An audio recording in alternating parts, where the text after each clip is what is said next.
चलिए इस तो बात करते हैं इस एक और नई क्वेश्चन के बारे में। इस क्वेश्चन में एग्जाम ने लिखा है शिव शंकर, गोपेश और रानी का औसत वजन 97 किलोग्राम है। यदि शिव शंकर और गोपेश का औसत वजन 93 किलोग्राम है और गोपेश और रानी का औसत वजन 82 किलोग्राम है तो गोपेश का वजन क्या है, ये एग्जामिनर मुझसे पूछ रहा है।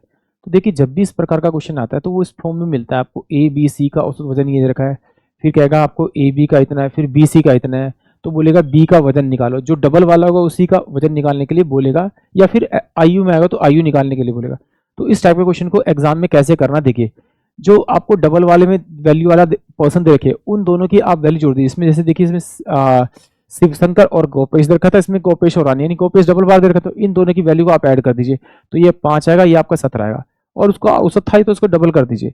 तो ये कितना होगा आपका 5 दूनी 17 दूनी 34 35, यानी कि 350 इन सबकी का वजन आ जाएगा। उसमें से क्या कीजिए, जो तीनों का जो औसत है उसको 3 से मल्टीप्लाई करके माइनस कर दीजिए, आपको गोपेश की वैल्यू मिल जाएगी। यानी कि 7 थे 21 और 7 थे 21 9 थे 27, 27 और 2 29, इसमें से माइनस करूंगा तो मेरे पास में कितना आएगा 9 आएगा।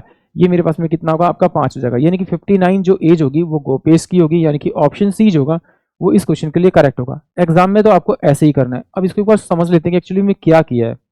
देखिए यहाँ पर दे रखा है शंकर, यहाँ दे रखा है आपका गोपेश, यहाँ दे रखी है आपकी रानी, और इनका जो औसत वजन दे रखा है 97 इंटू में 3, तो मल्टीप्लाई करूंगा 7 थे 21 9 थे 27 और 2 29, यानी कि 291, तो इन तीनों का वजन हो जाएगा।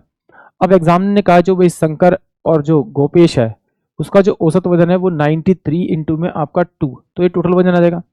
फिर इसने गोपेश प्लस का आपका रानी का दे रखा है औसत कितना आपका 82 इंटू में आपका 2 से मल्टीप्लाई सम हो जाएगा। तो इन अगर मैं इसको जोड़ूंगा तो मेरे पास में शंकर प्लस का आपका गोपेश प्लस का आपका रानी फिर आपका गोपेश बराबर में कितना आ जाएगा 2। अगर कॉमन निकालूंगा तो इन दोनों को जोड़ूंगा तो मेरे पास में कितना 5 और ये कितना 17, यानी कि मेरे पास जो वैल्यू आ जाएगी वो आ जाएगी आपकी शंकर गोपेश प्लस का शंकर, शंकर प्लस का आपका रानी और प्लस का आपका आपका क्या जाएगा आपका आपका गोपेश बराबर में कितना हो जाएगा आपका आपका ये हो जाएगा आपका 5 दूनी 10 चौथी पहले 350। अब देखिए इस ये इन तीनों की वैल्यू तो मुझे दे रखी, तो इन तीनों की जगह तो मैं 291 रख सकता हूँ, और यहाँ जाके 291 अगर मैं माइनस करूंगा तो मेरे पास क्या बचेगा आपका 9 और ये 5 यानी 59, यानी कि ऑप्शन सी जो होगा वो इस क्वेश्चन के लिए करेक्ट होगा। आई होप आप सभी को क्वेश्चन समझ में आया होगा।